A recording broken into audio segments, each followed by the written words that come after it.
Michael is also one of Makito Fearless's 50, which recognizes the top marketers around the globe driving bold, fearless marketing and digital transformation. I'm really, really happy to have Michael Barber here today, and please give him a warm welcome. Thank you. Thank you. Thank you. Before I begin, I just wanted to acknowledge Meta and her team. It's been phenomenal. I feel incredibly welcome to be in Denmark, and the team took us out for a wonderful dinner last night. So I just want to acknowledge the team that has put together this conference because they have a wonderful day planned for you. That being said, let's get to this. Welcome to Bloody Hell, and all the email lessons my crazy British mother has taught me. Now, this is Georgina Jane Barber, and if you haven't put the connection together yet, this is my mom. She happens to be British. My mom and dad immigrated from the UK about 32 years ago, and you can tell she's pretty much the typical British woman. She wears fancy hats at weddings, does typically posh British things, but that's only half the story. You see, the other side of this woman's personality is she's a bit crazy, if you will. And if you don't believe me, I have just a couple examples to show you. The first of which is this, is just like every good British mother, she loves a beer. She likes to toss a few back. She also loves some champagne in the new year. And she drinks quite a lot of red wine, and we try and get her a gift every Christmas to celebrate this love of red wine, such as the gift that we got her last year. Take a quick listen. Mum, how much wine have you got? I have a full bottle in this glass. No, just one glass, Dime, one glass. One glass, just one glass. Stop lying, stop lying. Needless to say, we like to poke fun at this love of red wine and all the things she likes to imbibe in. The other thing you should know about my mom is she physically can't take a photo to save her life. I don't know what happens. You put a camera in front of you and in front of her, and she just physically can't smile normally, like a normal human being. So we have no good family photos. Like there's just no photos of our family together because of situations like this. Now, the other thing about my British mother that you should know is like every good European, she really gets into the holidays. We don't get into the holidays as much as I would like to see in the US, but in Europe, we really get into the holiday spirit, as she does. She has a Santa sweater for literally the 25 days before Christmas occurs, such is the case If there's one person that can pull off Santa sweater as well, it's this lady. Give us a show with those boots. I built it. Very nice. It's a pose that hurts, though. Yeah. Like I said, she likes her sweaters. The next thing I'll show you about my mom is that she tends to play favorites with my sister and I. And one day I was driving down from Los Angeles to San Diego where they live, where my mom and dad live. And I drove up to the garage, to the front of the house, and I noticed there were boxes out in front of the trash bins, in front of the tip bins. But all of these boxes had my name on it. And those boxes were empty. Now, the boxes with my sister's name on were also there, but they were not empty. My mom had literally thrown away all my elementary schoolwork into the trash because, well, she didn't think I needed it. So I decided to poke some fun at this. Mum, we need to talk about some things tonight. What did you do today? I threw out all my high school stuff. Okay, but then I asked, where's Megan's stuff, and what did you say? I haven't had time. You haven't thrown out my sister's, but you threw out mine? No, How is this acceptable? Needless to say, she's quite the funny individual. Now, I show you these because through these life lessons, through these crazy experiences, has taught us, I think, a little bit of a framework that we can use for email. And why I think this framework is important is because when we start to look at what's happening in inboxes everywhere, not just in the United States, not just in the EU, but globally, we are doing a really, really bad job at this particular channel. I don't know if you've opened your inbox lately, but it's just not good, and it starts here. 78% of the email that we're sending as marketers is spam, meaning it's completely not opted into and doesn't follow the regulations and rules we're seeing come out from countries all over the world. That's 94 billion spam messages per day, and if you think that doesn't have a consequence to the global economy, you would be wrong. It costs $20 billion to deal with that spam. Now, if you need a slice of time when spam becomes an issue, it's the holidays. I don't know if we can just rewind our minds back about 30 days ago to Christmas and the cyber weeks upon cyber weeks upon cyber weeks. But I don't know what happens in all our planning conversations, but I think it goes something like this. Well, people are shopping, so we should send them more email. Like, literally, I think that's the rationale that all of us justify. The problem is that this is what every other company does. Every other company sends more email. This is data from ReturnPath, which is arguably probably one of the best providers of helping people get into the inbox. And they looked through the July through Christmas period, and what they noticed is retail brands especially double the amount of campaigns that they send as we get towards the holidays. There's only one big problem, is 90 days after the holidays, only 20% of that email was ever read. And you think about all the work that it takes to actually get a campaign into the inbox, from the creative to the concepting to the automation flows to all the tactics, getting approval, going back and forth between those approvals. And yet 80% of all that email between November and December is completely ignored. It's never, ever looked at. Now, if it is looked at, it's not really pretty either. Like, I don't know if you've looked in your inboxes in the last few weeks, but things just don't look good. And I have some examples I want to share with you. This is the subject line and where do I click example. This subject line is like, I don't know, 40,000 characters long. And then I open your email and I have nowhere to go because there's 36 calls to action in the first 100 pixels of the first fold. Or this, you just used half the screen.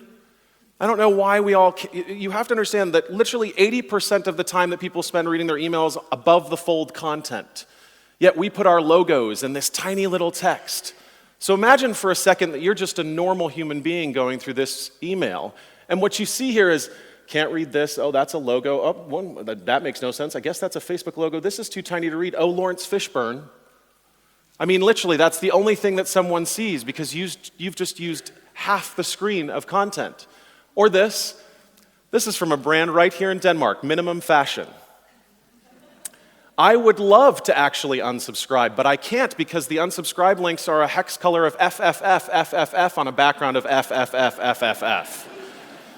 Otherwise known as white on white. Otherwise known as I can't see it. Or this. I don't know who's writing email copy these days, but I think it's a robot because I'm the email nerd that goes all the way into the footer to read this copy. And because you can't see it here, I'm going to read it to you for a second. This copy says right here at the footer, we have sent you this courtesy email from us today regarding your user experience on the site, but have not been entered into any marketing databases. Please accept our apologies and disregard this email if you've already made your purchase. Our system can take up to 30 minutes to update, and we may not have received your purchase when our email system is used differently. I'm not joking you, this is the text. If you no longer wish to receive operational emails, please click here. And you have to think for a second that literally no other person minus a marketer would understand any of this text at all. Or this. Happy holidays. Or this. Literally no one pinches and zooms an email. No one. No one is going to work hard to read your copy. There are literally two things that normal human beings do on their phone when they pinch and zoom. Photos, maps. Email is like number 1,000,001, okay? Do not make people work hard for your content. Or this, sharing, or in this case, testing is caring. If you look on the left-hand side, this is an email that went out to 14.4 million subscribers in Red Robin's email list, which is a sort of TGI Fridays in the United States. Right there in that subject line, hashtag global.firstname, hashtag, 50% off just for you. Now, Ann Hanley let me put this example in, but even the good ones get this. Hey there, percentage, member, underscore name, underscore first, percentage. Or this happens all the time. I think there's probably 40 departments that may be in charge of email apparently at different companies because I changed my password one place, one time, and I get 3 emails telling me I've changed my password. Clearly, there's some operational issues there. Like I only need 1 email. Or this, emails everywhere, we don't care. This was a email preference center for Barry's Boot Camp, which is a group fitness class. They have locations in Norway and throughout different cities in Europe. And I recently got an email from their Ammangatset location, which I believe is in Sweden. And I was like, never been there. And so as every good email nerd does, I clicked on email subscription preferences, went to the subscription preferences page, and I am opted into every single location. But this is how we all have conversations. We're like, hey, we're launching a new product. We're launching a new service. People want to hear from us, so we're just going to opt them in. And it's like, no, you have to have a behavioral or data-based reason to get someone to actually read that content. Or this, I opened this email the other day in my work inbox, trying to just click on something, and literally this is how the site behaved. Loading. Just sat there. Why'd you even send me the email? Or this, let's have a conversation about our preference centers. Because if someone clicks on your preference center, you should probably give them a better experience than this. Like, I have no idea, that's not even English. I mean, that's just gobbledygook, basically. Or this one just gets me. Okay, so keep in mind, when someone wants to unsubscribe, they're probably not very happy with you, are they? They probably don't want to hear from you. So you give them your subscription preferences center, and you give them these three options. First of all, the text is literally this big.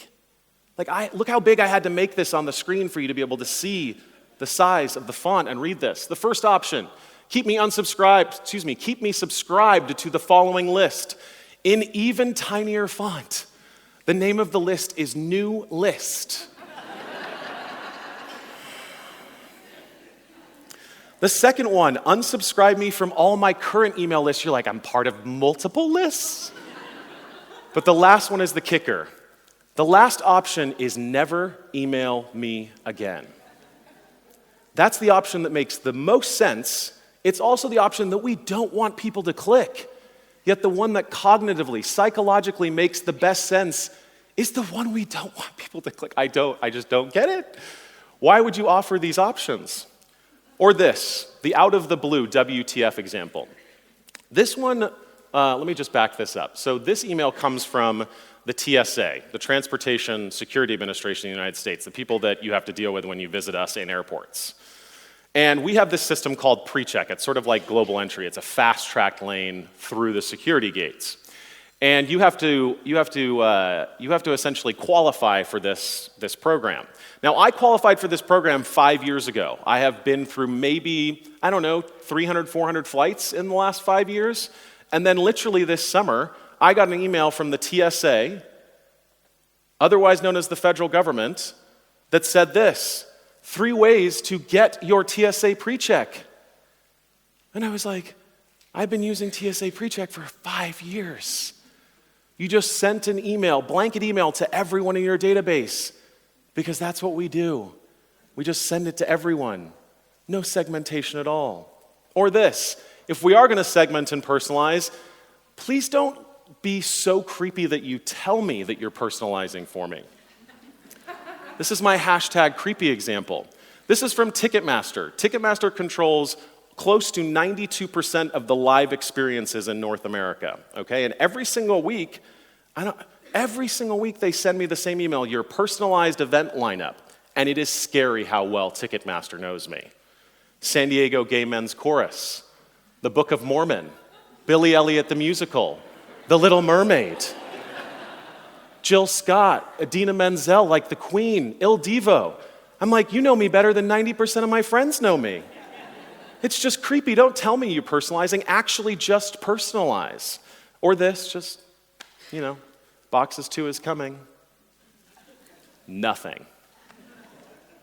Or this.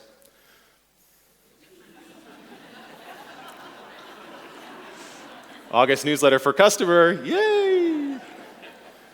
Okay, I try not to find these examples for you, and then they just end up in my inbox. My good friend, Scott Stratton, who is an incredible, him and his wife, Allison, write the books Unmarketing. He's from Toronto, Canada. If you ever get the chance to see him speak, he's wonderful.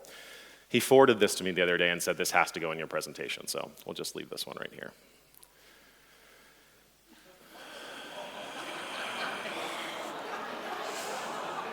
The subject line says, "My baby died after being left in a hot car." The pre-header says, "From crispy bacon to tender roasts, here are our 15 best pork recipes." All right, text-based campaigns.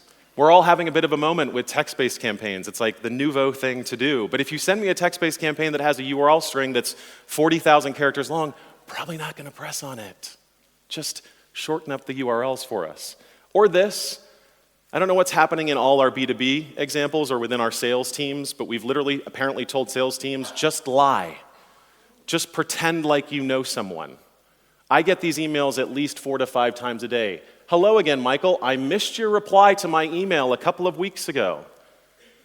No, you didn't. Because I never replied a couple of weeks ago. Because I have this cool feature in my inbox called Search, and I never received an email and I never replied. Salespeople literally just lying inside the inbox. Or this. You just sent the template. Can you read this? No, I can't read this either. Literally can't read that. That's from Disney. Or this. "We don't want to talk to you. Do not reply at." Let me just tell you, customers don't want to be told what they can and cannot do. You couldn't use hello, hi, info at, about at. Just pick something else. Do not reply is just terrible. It also has issues from a deliverability perspective as well. This is from Zara. This is a double opt-out confirmation, which is now completely illegal, but still happens to this day. I don't know how Zara is getting away with this. You unsubscribe from Zara email campaigns, and then you get another email that says, "Yes, you really want to unsubscribe? Like, really, really?" I don't get it. Or this, I challenge you to find the opt-out link.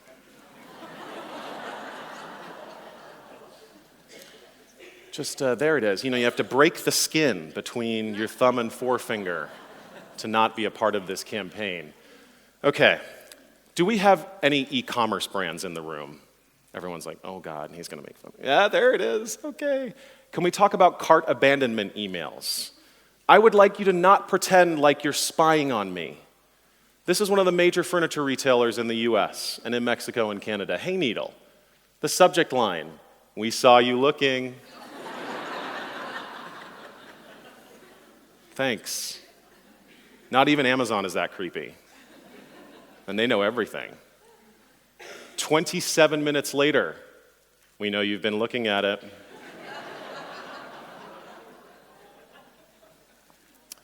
And then it's just bad.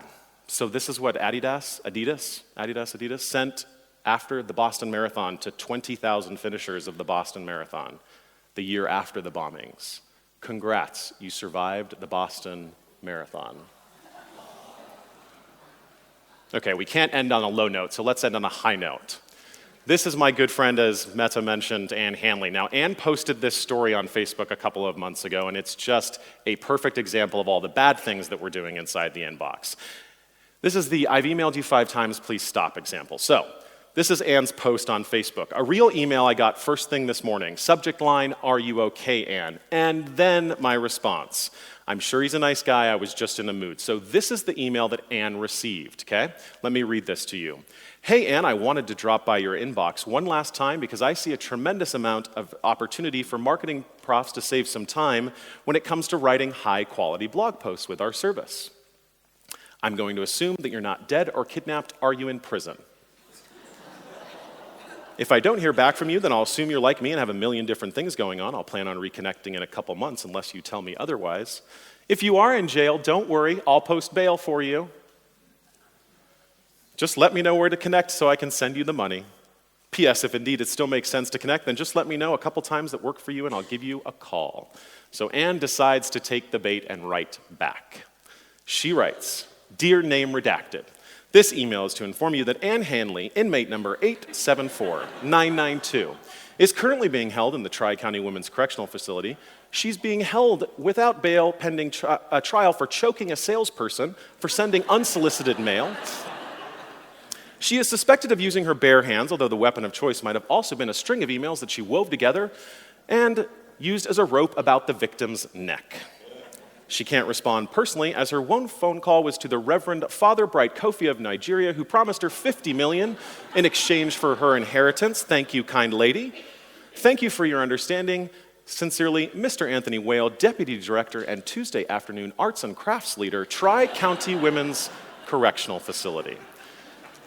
Now listen, when we have these experiences, we literally look at them and we are in pain. And my mother is a great example of this. This is what she looks at me when I try and take a good photo of her. She literally does this. It's like, no, okay? And it's because of all these bad email examples that we've literally affected at a psychological level what we think about this channel. And Don Norman, who's arguably the father of interaction design, he founded a company called Nielsen, which basically invented the term user experience, has said this in the last couple of years. Email is the office memo turned cancerous, extended to everyday home and life, because we are literally connected to it all the time. Because listen, besides all of these bad examples, there is a big but to this story, and that's a couple of things. 3 major things that we're seeing in the industry when it comes to email is, first, people still love this channel. We have 3.2 billion email accounts across the globe. They're sending about 270 billion messages per day. That number is going to grow to 5.5 billion by 2020. Now, that's one side of the coin, just pure reach. But the other side of the coin is this, is that we're spending way more time in this channel than we ever have done before as normal human beings. Last year, Adobe, which runs their Global Insights study, which is a study across about 40,000 people across the globe, found that people are reading emails 17% more higher, spending more time, 17% more time year over year comparatively to 2017 to 2018. The other thing that they found is when we ask consumers all across the globe, except in China, that's the little caveat, what is the channel preference of choice? What channel do you like to be marketed in? By far and away, the answer is email. A full 50% of those respondents say, if you're going to market to me, market in my inbox. So people still love this channel. The other thing that we know, it delivers an incredible return on investment for us as businesses. The latest data from Salesforce, which was published about 3 months ago, says for every dollar that we invest, it's a $38 return on investment from an email perspective, a 3,800% ROI from this channel. They aren't the only ones that found this data. Campaign Monitor, which has about 30,000 clients across the globe between Emma and Deliver and Campaign Monitor, looked at about 4,500 marketers across the globe, from mom and pop small businesses all the way through enterprise-sized clients, and what they found is email consistently delivers the highest ROI when they look across those channels too. So people still love it. It continues to deliver an incredible ROI. And maybe one of the most important things that we're seeing is that it assists other channels. Gone are the days when we just have a subscriber and we only have a relationship with that individual in the inbox. We can now take that person's email address and market to them well outside the inbox and based on the behaviors that they're doing inside the inbox as well, through things like Facebook custom audiences and Gmail customer match. And it's having big impacts on our return on investment as it assists other channels too. Salesforce has been looking at this relationship. And what they wanted to see is if someone opens an email campaign and then is retargeted outside of the inbox within Facebook, what is the likelihood that they will convert? And over the course of the year, as they looked at mid-market to enterprise-sized clients, is they found that there was a huge increase in the amount of conversions when someone opened an email and then was retargeted within Facebook within a 7-day window, a full 22% more likely to purchase from opening, actually tracking that open, and then targeting that user outside of the inbox. Salesforce also saw some interesting experiences and impacts on customer lifetime value. So the value that we derive from a customer over the lifetime of our relationship with them. And when you have an opt-in relationship with a subscriber, through years 3, 4, and 5, we continue to see increased revenue opportunities comparatively to when we look at relationships where we do not have an opt-in subscriber with our clients. So it assists other channels well outside the inbox, and it's driving additional revenue for us over the lifetime of the relationship with that customer when we have an opt-in relationship with that individual. Now, the other thing that's been really interesting to watch over the last few years is the context of where we read email has massively changed as well, right? So gone are the days where we are attached to a keyboard and mouse because the vast majority of us, regardless of B2B to B2C, are reading our emails on different places these days. These are sitting inside of your pockets right now. We are largely reading emails on mobile devices, on smartphones and tablets. Litmus, which tracks about 1.5 billion emails per month, has been tracking globally across all enterprises what is the sort of majority of subscribers, where are they opening? And in 2014, we finally crossed over the threshold of 50% opens or more being on a mobile device. We've also seen some really interesting implications of these changes, of this context change, from a gender perspective.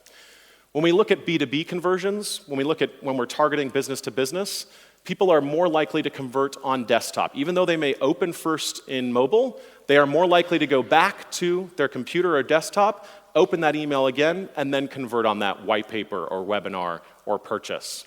We also see some gender differences start to happen as these contexts have evolved too. When men and women open on desktop, they're equally likely to convert on that particular email. But the differences, or should I say the similarities, stop there. Women, if they open on tablet, they are more likely to convert on that device comparatively to a smartphone. Men, completely the opposite. When men are open in mobile, they are more likely to open in a smartphone and then convert on that device as well.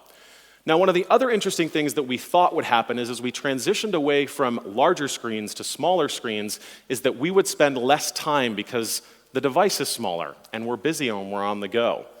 Chad White, who is the research director at ExactTarget and then Salesforce and then Litmus, has been looking at this relationship for the last 7 years. And what we found is completely the opposite.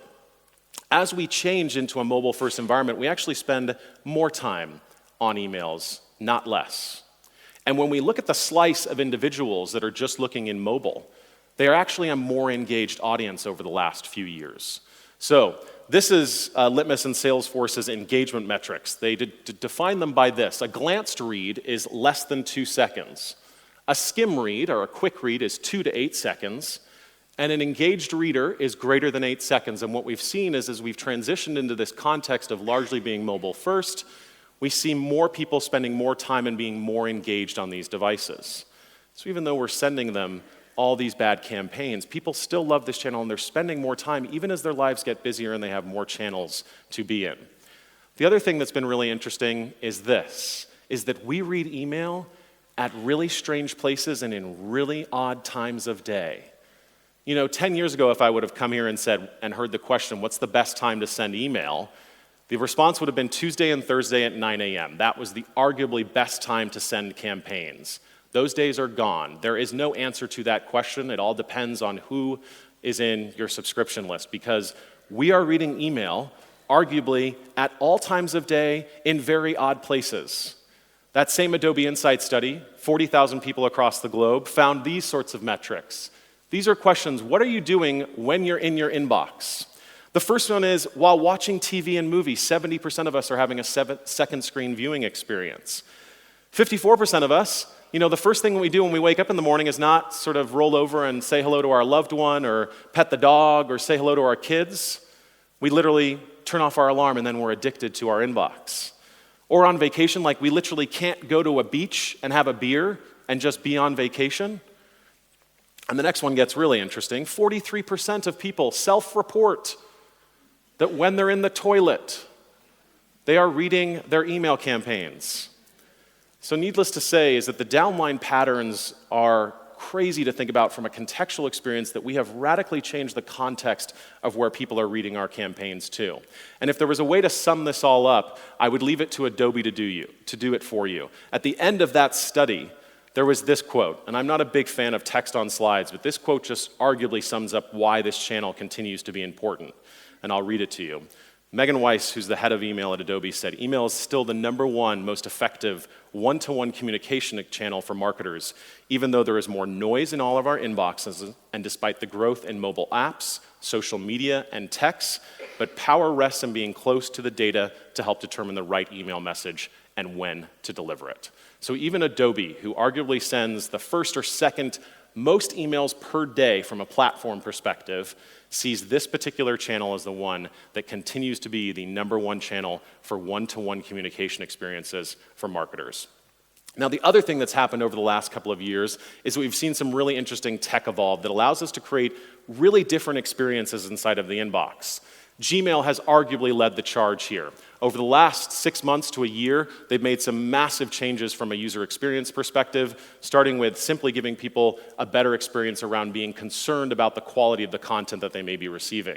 But they're starting to do other things to make that inbox really interesting too. And the reason why I show you Gmail is because everyone just copies them. Like the new Outlook that came out 2 days ago, Outlook 2019, is just a different colored Gmail essentially.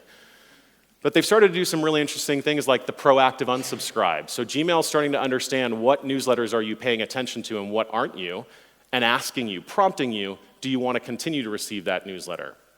The other thing they're starting to do is they're using machine learning to understand which newsletters you actually pay attention to, and picking the top email campaigns that they want you to care about. They've also radically redesigned the promotions tab to give advertisers and marketers more information to users at the actual from name level. So right within the Gmail interface, they're rolling out logos, expiration dates for coupons, deals and discount badges, and then featured images, just to give that user a little bit of an insight into what's happening inside of that email. One of the other things that they're doing really interesting is leveraging the AMP platform. If you're not familiar with the AMP platform, it stands for Accelerated Mobile Pages. And essentially what it allows Gmail to render is instantaneously render your emails and keep you inside of the inbox for that post-click experience. So this is what AMP can do. If I was on Pinterest within the newsletter, I can click on that and I'm never leaving Gmail. I'm having a full Pinterest experience inside of Gmail. Another one that's doing this well, Doodle, which is a scheduling platform. Rather than having to click on the call to action, I can do all of my work around this email right inside of Gmail. I never have to leave the experience. Now, what's also happening within Gmail is, as I mentioned, being rolled out across the other major platforms as well. Outlook just dropped a new design this past week. If you're on Outlook 365, or excuse me, Office 365, and Outlook on iOS and Android, this just came out a few days ago. They're doing things like a tabbed experience as well, focused and other. They're also doing proactive unsubscribes and starting to test those features as well. We've also seen the device evolution continue from even smaller screens. So while all of us have not been focused on our text campaigns over the last few months and years, we now have these devices that largely only render our text-based versions of our campaigns. So we've got to make sure that as these device evolution continues, we are rendering an experience that works for those devices too. Even more importantly is watching what's happening within a native email app and client perspective. So within iOS, we've seen some crazy changes post iOS 10, 11, and 12 around things like the proactive unsubscribe as well.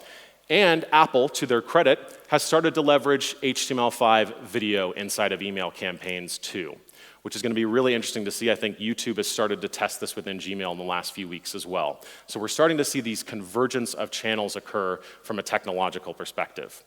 Now, that's all well and good, right? Because apparently, based on the examples that I've showed you, us marketers, not so good job, but email itself, doing really, really well. And here's where my mom enters this picture, because she can give us a really interesting framework for how to do email better, or at least try and do it better. So I'm going to let her tell you about this framework, and it starts here. Take a listen. It's always the little things, my love. My mom always taught me it is always the little things, and sometimes I think we forget about the little things as email marketers. So what are the little things that we can do as email marketers? The first of which is authentication. Gone are the days when we can just rely on our email service provider to make sure we are making it into the inbox. When global deliverability rates are sinking to 84, 83, 82, and 81%, we have to make sure we are authenticating our domains, and that means doing that in 3 ways. Making sure we have an SPF, a DKIM record, and a DMARC policy, especially if we are a high-volume sender. If you're not familiar with these terms, SPF is Sender Policy Framework. It's essentially the gold standard of email authentication. It says to Gmail, Outlook, Barracuda, and all the spam servers, this is the brand who I say I am. At a minimum, you need to have an SPF record in place to make sure you are an authenticated sender. The second one that is vitally important is domain keys identified mail. That is your email service provider's way of saying you are the brand who you say you are. Those two, SPF and DKIM, at a minimum, every single brand needs to be leveraging within their email service provider. The last one is the DMARC policy. Now, in order to have a DMARC policy, you have to be sending 50,000 emails or more per campaign, and you need to have a verified SPF and DKIM record. So these authentication protocols build on each other. But at a basis, these are the little things we've got to make sure we're doing to get into the inbox. Now, there are ways for us to check this for free. We don't have to buy a platform. We don't have to do anything. Gmail, to their credit, has rolled out Postmaster Tools over the last 2 years. If you're an SEO, search engine optimization expert in the room, you'll know Webmaster Tools. This is the Gmail version of that platform. Within Postmaster Tools, you're able to see all these important metrics that Gmail cares about. From how many spam complaints you receive, do you have an SPF, DKIM, and DMARC policy in place? What is your domain authority over 30 days, 60 days, 120 days? And all of this information is free. So this is this first idea that my mom has taught me. It is always the little things. Tweak the little things that you can do to make your email campaigns better. Let's look at the next one. Be bloody brilliant. My mom always said, be bloody brilliant. And this is this idea with email that we do the best we possibly can for the medium at hand. There are a couple areas that I would encourage us to improve. The first of which is subject lines, okay? They matter a lot. 74% of global users say the reason they open your campaigns is because of your subject line. Now, let me dispel a myth that is something we've shared at conference after conference after conference for years. The length of your subject line does not matter, okay? It doesn't matter if it's 30 characters or 3,000. Phrasey, who's arguably the best company doing work in this space within subject lines, has looked across the last decade of research around subject lines, and they found that a 0.1% variance of subject line length on the impact of open rate. They did find some very interesting stats across about 750 billion sends, though. They found a couple interesting characteristics that often lead to better open rates because of your subject lines. The first of which is this: sentiment. The words that you choose, the emotions that you convey in your subject lines are more important than the length of that subject line. Picking the emotions that meet the need of the content is vitally important. The next one is diversity, and this is this idea of different strokes for different folks. Let me try and ground this in an example. My mother, if she's going to say, hey, I'm surprised by something, will say, Michael, I'm surprised by ... A teenager in the US may say, I am shooketh by that, right? Different people, different demographics, different ethnicities, different generations talk with different words. We have to understand that based on the people that we're targeting, our subject lines need to be tailored. The words in them need to be tailored to the person that's on the other side of that conversation. The next one is sophistication. Phrasey found that the more simple, not the shorter, the more simple you can convey the message, the better. And the last one, and probably the most surprising for me, was that emojis do have an impact on open rates. They make good subject lines better. They make bad subject lines worse. And they're not the only ones that are seeing this. Experian looked across 45 billion email sends in 2017 and found 56% of those brands that leveraged an emoji saw a higher open rate. The other thing that's been interesting to look at is punctuation. So beyond the emoji, what about punctuation? It also matters too. And it's really surprising. And this is where as a marketer, I just go, how do I continue to work in this business? Because this drives me crazy. 3 exclamation points is better than 1, but not as good as 2. Like literally how that makes any sense, I will never understand. But apparently you have to be very, very, very excited, or just excited, but very excited is not good. So 3 or 1, but never 2. drives me crazy. So that's the first one about being bloody brilliant. The next is around design. And we need to talk about a couple things when it comes to design. And we start with both text, and then we'll get to design elements, physical user experience elements. The from name matters a lot. Right after the subject line, the next important thing that we see from global research that suggests that people open is the from name. People want to understand where that email is coming from. You've been seeing a lot of brands lately experiment with different from names within their automation protocols, within their automation flows, if you will. Mimi O'Donnell, who's the head of fundraising at the Lab Theater, has found, well, I should say the Lab Theater has found, when they leverage Mimi's name for anything fundraising specific, they see a 44% increase in donations from that email, comparatively to just putting the Lab Theater inside of that from name. Drift, which is a website chat application platform, has been testing from name across 70 million emails over the last year. They tested 3 combinations: first name, last name, the @ symbol, drift; first name, @ symbol, drift; first name from drift, and then first name, last name from drift. And what they found is when they use this combination, first name from drift, 80% more likely to open. We have to make sure we're testing appropriate from names to see the impact that'll have on our campaigns. Now let's move into design. We have got to get into a single column, or what I call skinny-based layout, okay? Facebook, Instagram, Twitter, and all of these social platforms have taught us to do one thing, and that is scroll with our thumb or our finger. People expect the same experience. They've been psychologically trained to scroll down a device.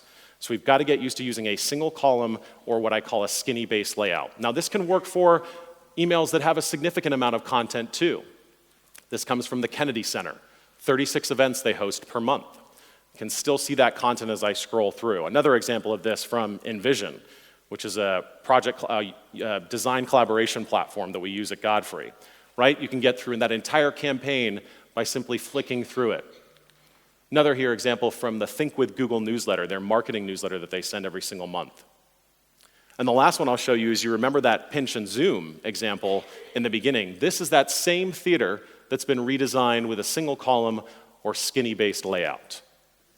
The other thing that we have to do around a design experience is focus on our fonts and our buttons, because they matter quite a lot these days. If you don't believe me, take a look at the example in front of you. This is from Campaign Monitor. The title of that email campaign says how we got a 127% increase in click-throughs by simply redesigning this blog subscribers email. The one thing they did, change the call to action from that blue URL to that big green button. 127% increase in click-throughs. So when we talk about fonts and buttons, what are some best practices? Headlines, a minimum of 30 pixels. This is 30 pixels. How to write great email copy. Body copy is a minimum of 16. Why 16? Because the average human eye can only read 16 pixels at the average human arm length on the average size smartphone.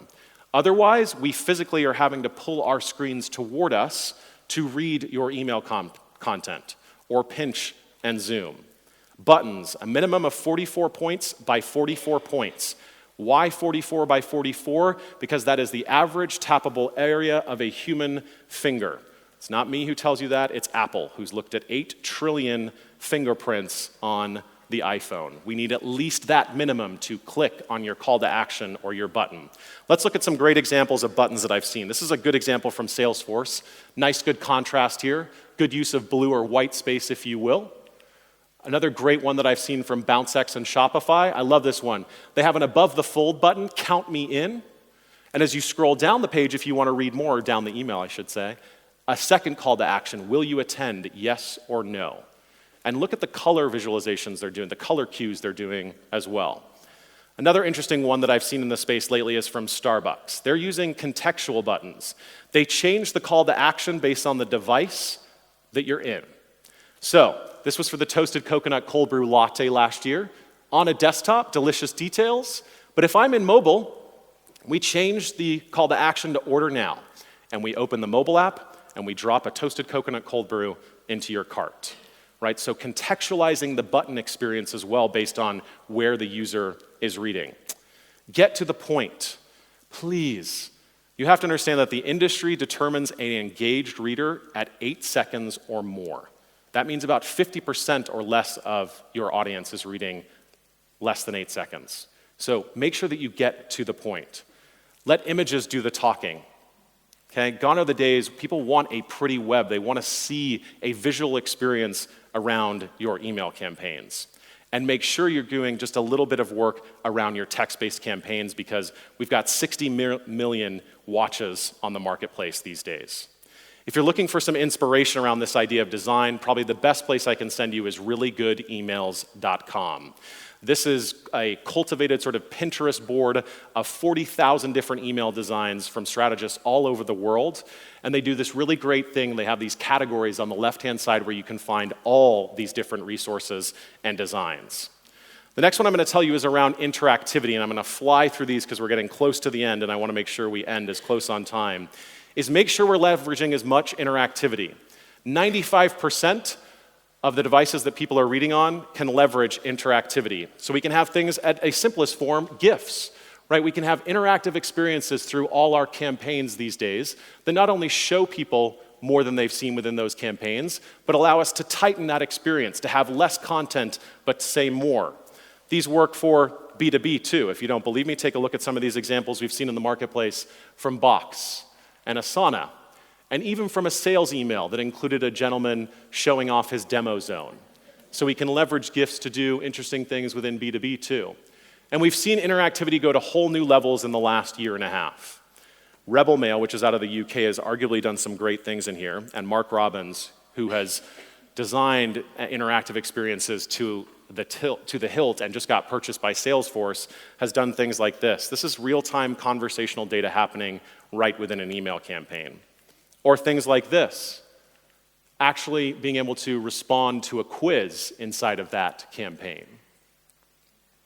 So as you get down here, you can actually respond to these quiz questions right inside the experience, and it has answer validation as well. Now, these are going to the next level too, where we're starting to see the convergence of the inbox and the cart. This is an email that came from Nest, where you can actually order products right within the email itself. We can also we're actually adding to the cart here, right at the bottom, and when you press on that checkout, it takes you to the cart with the products already loaded in. Or this one, asking for reviews right inside the email campaigns.